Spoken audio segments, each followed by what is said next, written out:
Hi everyone! Today I'm giving some of my offensive K-pop unpopular opinions. No need for a disclaimer, click off the video if you can't handle opinions and can't disagree respectfully. And remember that I have no hate purpose. Let's go!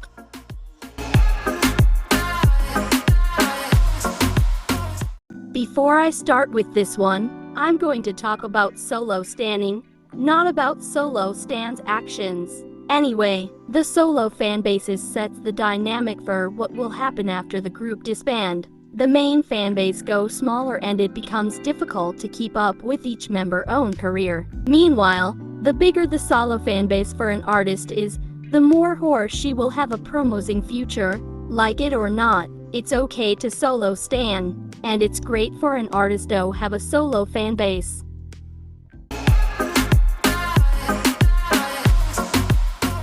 I heard many people saying otherwise and I don't think so. There was always a community to begin with, and there will always be community there. Maybe the mainstream media will eventually get tired of it, and the general population will focus more on any other trend that comes after this. But the community will always be there, and be assured that even if it fades away in the West, in Korea it will still be popular as ever, just as it has always been since the 90s, which is at the end of the day what truly matters.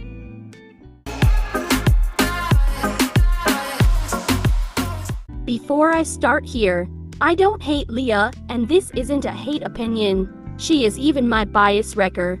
And also I want to add up that I'm not a trained dancer, but I will speak about it anyways. Well, it's known that Leah is the weakest dancer in itzy. But I always hear people bringing in a group of all main dancers, of course Leah's gonna stand out.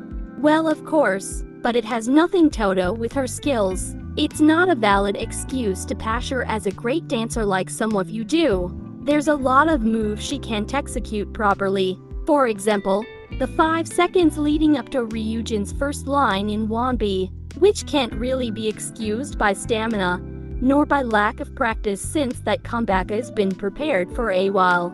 That's simply a lack of technique. She doesn't have the kind of control for her body needed to do the knee pulse move, which makes her look awkward when doing it. I give her props for being able to follow the routines well, and she is definitely not lazy. She is just one of those examples of an idol who aren't naturally mean for dancing. I mean, she is literally the main vocalist. She just lacks in dancing, but she might improve in the following years. So don't you dare to bash her, support her and look for her improvement. She is doing her best with her performances, which is something we should appreciate, but I'm just tired of some people's false narrative.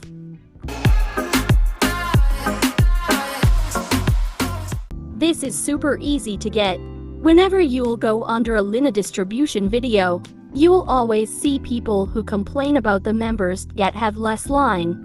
But some of these members, like in Shuhwa's case for example, are sub-vocalists, which means they are not meant to have that much lines in the first place. So why surprised that they don't have much lines? The position are the ones in control of what the members should have and do.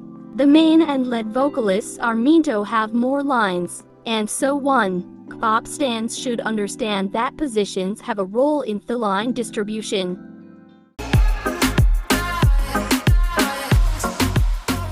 Idols debuting out if one of the big three do have it easier than those in smaller companies.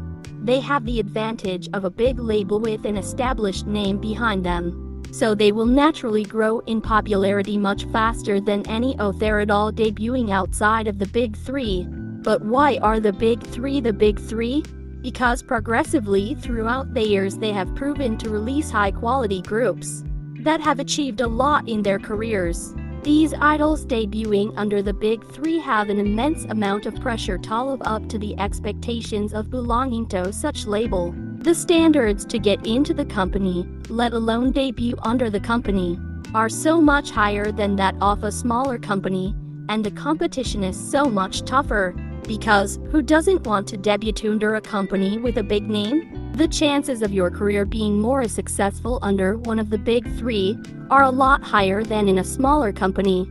The trainees for smaller companies are basically the ones that didn't get accepted by the big ones for not fitting in.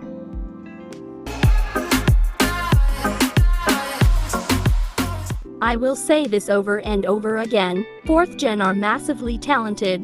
I don't understand why others complain so much about them. Are some maybe are jealous or fear that they might replace the 3rd gen? Or just some underestimating? Anyways, they are doing the best they can, and will obviously improve as time goes on. They have a huge potential and are much more street smart. Why do you expect a huge tree if you have planted the seeds 2 days ago? It takes time to grow to its full potential. That's the end of the video. I hope you enjoyed it. Leave your unpopular opinion in the comments. Subscribe to my channel if you liked my video to see more of my videos. If you didn't, so you can still check out other ones in my channel. I'm sure you will like something there. See ya!